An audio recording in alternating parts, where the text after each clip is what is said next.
28 February 2026 रोजी मान्य केलेल्या औचित्याचे मुद्दे सभागृहाच्या पटलावर ठेवल्याची मी घोषित करत आहे। दुसरी गोष्ट आहे, आज शनिवार दिनांक 28 फेब्रुवारी 2026 रोजी मान्य केलेल्या महाराष्ट्र विधान परिषद नियम 101 अन्वये विशेष उल्लेख सूचना सभागृहाच्या पटलावर ठेवल्याची मी घोषित करीत आहे। लक्षवेधी क्रमांक 2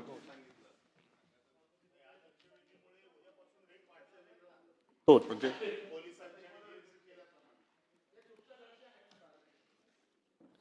सभापती महोदय, या लक्षवेधीच्या द्वारे मी महाराष्ट्रातल्या वारकरी संप्रदायाची भावना आणि श्री संत सावता महाराज यांच्या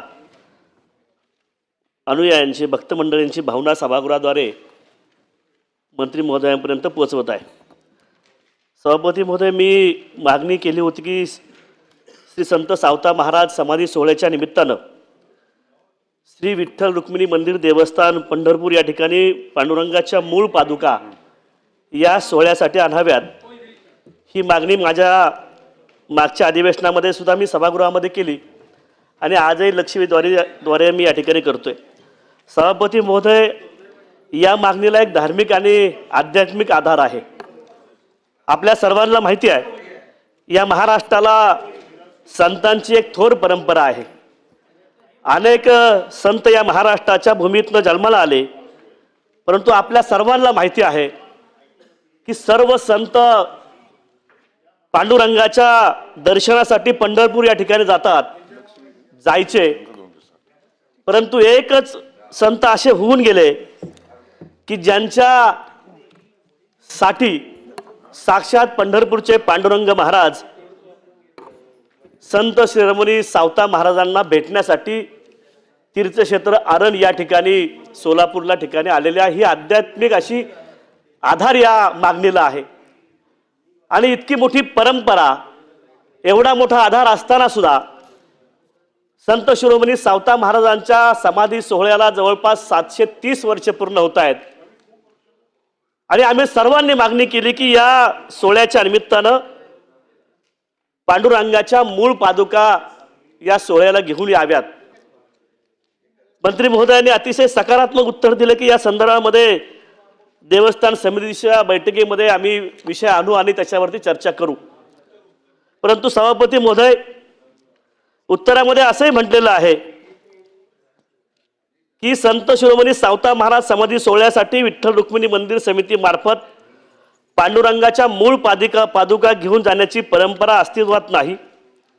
पंढरपूर येथून कळशे परिवार व काशी कापडी समाज त्यांच्याकडील पांडुरंगाच्या पादुका घेऊन पालखी श्री क्षेत्र आरण या ठिकाणी जात असते आणि या परंपरेला जवळपास 150 वर्ष पूर्ण झाले। हे जरी खरं असेल तरी सुद्धा महाराष्ट्रातल्या वारकरी संप्रदायाची भावना याचा विचार करून आणि या भावनेकडे जे आध्यात्मिक आधार आहे याचा विचार करून श्री विठ्ठल रुक्मिणी मंदिर समिती पंढरपूर यांच्या कामकाज पंढरपूर समिती अधिनियम 1973 मधील तरतुदीनुसार प्रस्थापित परंपरा, धार्मिक रूढी व प्रचलित मानपान यांचे पालन करून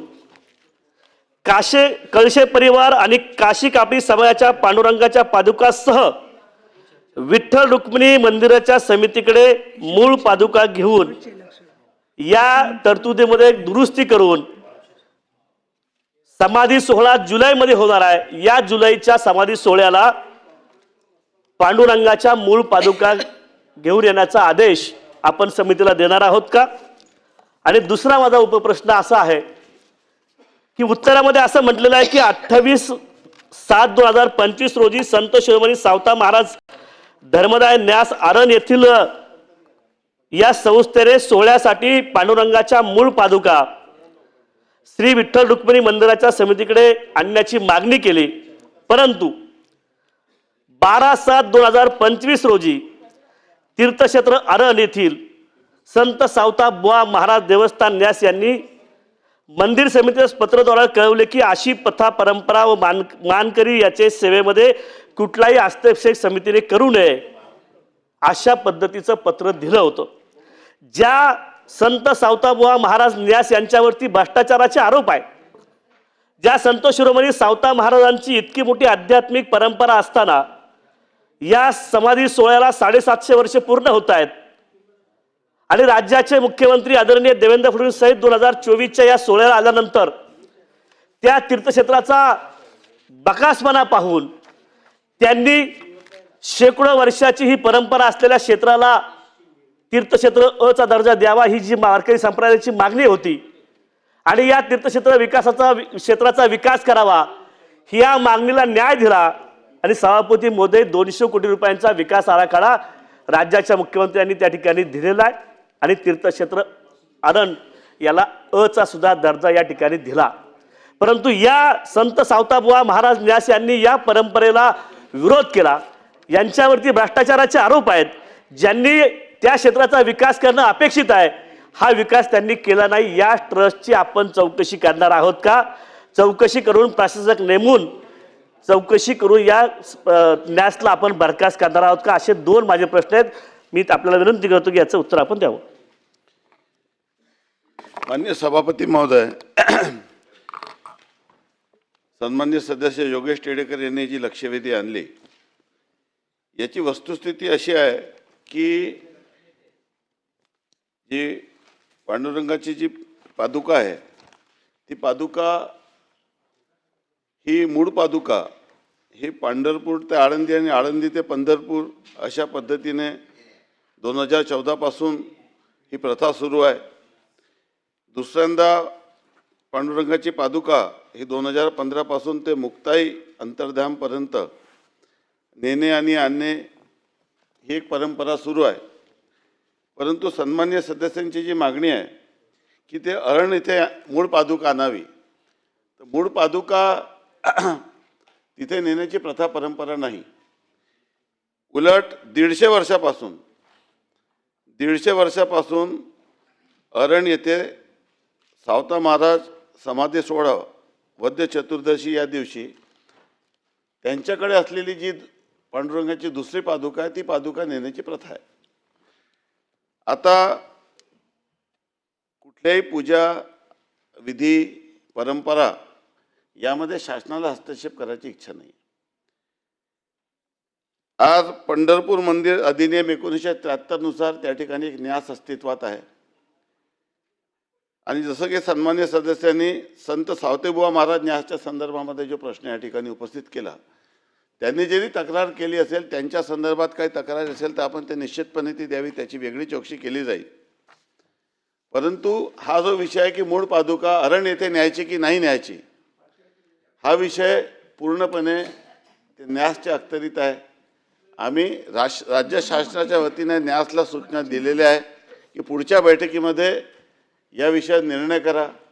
तो निर्णय जर मान्य नसेल तर त्यावर नियमितप्रमाणे विधी न्यायाचे जे सचिव आहेत त्यांच्याकडे अपील करण्याची तरतूद त्यांना आहे.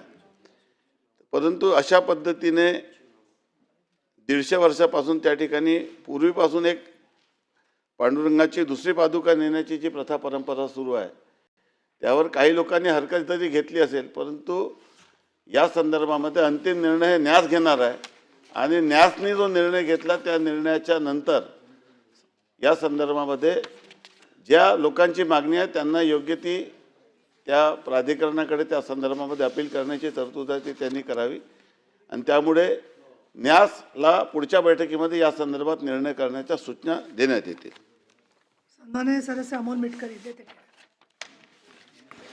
हा संत शिरोमणी सावता महाराजांच्या संजीवन समाधी सोहळ्याच्या निमित्तानं भाविकांकडून उपस्थित केल्या गेलेली भावना आहे. सन्मान्य सदस्य योगेश टिळेकर साहेबांनी लक्षवेधी जी मांडली त्याला जे उत्तर जयस्वाल साहेब आपण दिलं ते समाधानकारक नाही असं माझं मत आहे. कारण आम्ही वारकरी संप्रदायाची माणसं आहोत. श्री क्षेत्र अरण इथे दरवर्षी पंढरीच्या आषाढीच्या एकादशीनंतर जाण्याची प्रथा परंपरा आहे आणि हे निलमताईंना पण माहीत आहे, त्या संत साहित्याच्या अभ्यासिका आहेत. सर्व संतांच्या पालख्या पंढरपूरला जातात वाखरीनंतर, रिंगण झालं शेवटी. पण पांडुरंगाची पालखी अरणला जाण्याचा किंवा पांडुरंग अरणला सावता महाराजांच्या भेटीला असल्याचा उल्लेख हा संत सावता महाराजांच्या अभंगात आढळतो आणि संत साहित्यात पण आढळतो. म्हणजे ते कर्मात देव शोधणारे संत होते त्यामुळे ते फारसे पंढरपूरला गेले नाहीत. म्हणजे ग्रामगीता तुम्ही आता नागपूरचे आहात, त्यात पंढरीवरून 6 कोसावरी सावता राहिला जन्मभरी देव मिळविला न करता वारी गावीच त्याने. म्हणजे त्यांच्या भेटीला जर पांडुरंग जात असेल तर पांडुरंगाच्या मूळ पादुका न्यायला हरकत काय. उत्तरामध्ये स्पष्ट दिलं की पालखी सोहळा नेण्याची पूर्वपरंपरा नाही, तर न्यासला तुम्ही तुमच्या स्तरावरून योग्य निर्देश देऊन भाविकांच्या भावना लक्षात घेऊन संत सावता महाराजांच्या या संजीवन सोहळ्याच्या निमित्तानं त्या मूळ पादुका नेण्याकरता तसा पत्रव्यवहार करून त्यांना जी जनतेची मागणी आहे, जी वारकरी संप्रदायाची मागणी आहे, त्याकरता आपण सहकार्य करण्याचं ठोस आश्वस्त करणार का? आणि न्यासच्या संदर्भात जो विषय टिळेकर साहेबांनी काढला की स्थानिक तो न्यास नसल्यामुळे त्यांनी पण भ्रष्टाचार केल्याचं तुम्ही सांगितलंय, तर त्यावर तुम्ही काय कारवाई करणार? आणि विठ्ठल रुक्मिणी मंदिर समितीचे जे काही नियम आहेत तुमच्या विभागाचे, त्या अनुषंगाने आता बघा समितीच्या बाबतीत सुद्धा निलमते आपल्याला माहिती आहे, पंढरपूर विठ्ठल रुक्मिणी समिती मंदिरे समिती ही आता अस्तित्वात आहे की तिचा टाईम पिरियड होऊन गेला, 6 वर्षाचा कार्यकाळ असतो, त्यात सुद्धा काही फेरबदल होणं महत्त्वाचं आहे.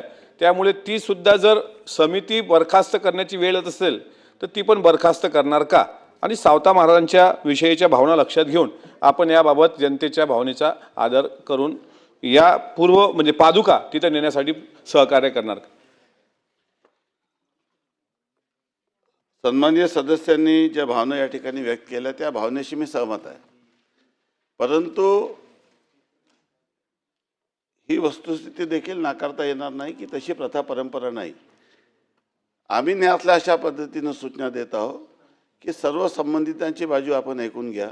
अनेक लोकांचे वेगवेगळे मतांतर असू शकतात आणि त्यामुळे एखादा निर्णय घेतल्यामुळे ज्याच्यावर इतर लोकांनी काही हरकत या ठिकाणी घेतलेली आहे, या संदर्भामध्ये गुणवत्तेवर निर्णय करण्याच्या सूचना आपण त्यांना या ठिकाणी दिलेल्या आहे. ज्या संदर्भात संत सावतेबाबा महाराज देवस्थान न्यासच्या संदर्भात आपल्याला ज्या तक्रारी असतील त्या तक्रारी आपण निश्चितपणे द्या.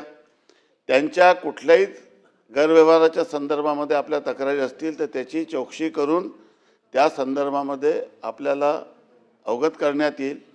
परंतु न्यासला जेव्हा आपण पुढच्या बैठकीमध्ये निर्णय करण्याच्या सूचना या संदर्भात दिलेल्या आहे, त्यांचा निर्णय येऊ द्या. त्यासाठी राज्य शासनाने एक गठीत केलेली संस्था त्या ठिकाणी आहे, त्या संस्थेच्या अधिकार क्षेत्राची बाब आहे. ती अधिकार क्षेत्रात त्यांची बाब असल्यामुळे त्यांनी त्याच्यावर निर्णय करू द्या. त्या निर्णयाच्या नंतर आपल्याला या संदर्भामध्ये पुढील भाष्य करणे योग्य राहील. सन्माननीय सदस्य टिळेकर.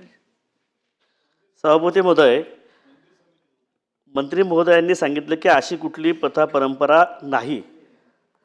मग 2014 श्री विठ्ठल रुक्मिणी मंदिर समिती पंढरपूर यांनी श्री पांडुरंगाची पालखी मूळ पादुका घेऊन श्री संत ज्ञानेश्वर संजीवन सोहळ्यासाठी घेऊन जायची प्रथा सुरू केलेली आहे. 2015 श्री संत मुक्ताई नगरमध्ये मुक्ताई सोहळ्यासाठी त्या ठिकाणी ती पालखी जाण्याची सुरू केलेली आहे. मग अशा वेळेस 150 वर्षाची परंपरा चालू ठेवून ही मूळ पांडुरंगाची पादुका यासाठी वारकरी संप्रदाय मागणी करतोय की पांडुरंग साक्षात आरणला संत सावता महाराजांच्या भेटीसाठी आलेली आहे. आणि म्हणून आमची अतिशय प्रामाणिक मागणी आहे की ती 150 वर्षाची परंपरा चालू ठेवून एकत्रितपणे आपण पंढरपूर देवस्थान समितींना जुलैमध्ये होणाऱ्या संत सावता महाराजांच्या समाधी सोहळ्यापर्यंत तो निर्णय करण्याचे आदेश द्यावेत, ते द्यावेल अशी अपेक्षा व्यक्त करतो. आणि ज्या संत सावतेबुवा न्यासच्या आपण चौकशी करणार आहात, चौकशी करेपर्यंत त्या ठिकाणी आपण प्रशासक नेमणार आहोत का, प्रशासक नेमावे अशी माझी विनंती आहे. देतो. आता तक्रारी प्राप्त झाल्यानंतर इन्क्वायरी होईल, इन्क्वायरीच्या अहवालानंतर कारवाई होईल. अशाच तक्रार केली म्हणून कोणावर प्रशासक नियुक्त करता येत नाही. मंदिर समिती नियुक्त करण्याच्या संदर्भामध्ये योग्य तो निर्णय निश्चितपणे घेण्यात येईल. ही बाब सत्य आहे की 2014 आणि 15 पासून मूळ पादुका पंढरपूरमधून आळंदी आणि या ठिकाणी नेण्याची कारवाई ची प्रथा सुरू झाली आणि ही प्रथा 150 वर्षापासून आणि हे आपण जे वक्तव्य या ठिकाणी केलं तशा पद्धतीची इतिहास देखील या ठिकाणी सर्व आहे असं सांगतात की पांडुरंग त्यांच्या दर्शनाला गेले होते. त्यामुळे आपल्या भावनेशी सहमत आहे. तो निर्णय झाल्यानंतर जर आवश्यकता वाटली तर माननीय मुख्यमंत्री महोदयाशी चर्चा करून या संदर्भामध्ये सामंजस्याने आपण निर्णय करूया. परंतु आजच्या तारखेला पहिले न्यासला निर्णय करू द्या अशा पद्धतीची विनंती माझी आहे.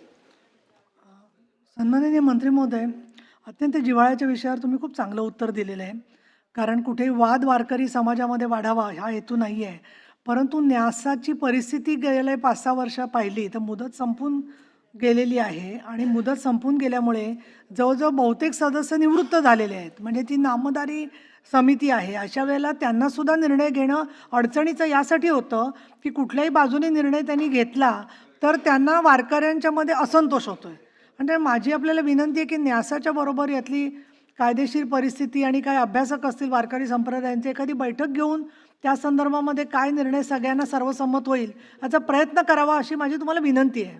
आपण दिलेल्या सूचनेचा विचार करण्यात येईल. कालच माननीय मुख्यमंत्री महोदयाशी या संदर्भामध्ये सखोल ब्रीफिंग घेत असताना चर्चा झाली आणि त्या चर्चेमध्ये देखील असं ठरलं की एकदा ते न्यासला निर्णय होऊ द्या, त्यानंतर तो निर्णय झाल्यानंतर आणि नियुक्तीच्या संदर्भामध्ये नव्या नियुक्तीच्या संदर्भात निश्चितच आपल्याशी चर्चा करून त्या न्यासचे जे काही पद रिक्त असतील किंवा त्याला जी काही नवीन नियुक्ती करायची असेल ती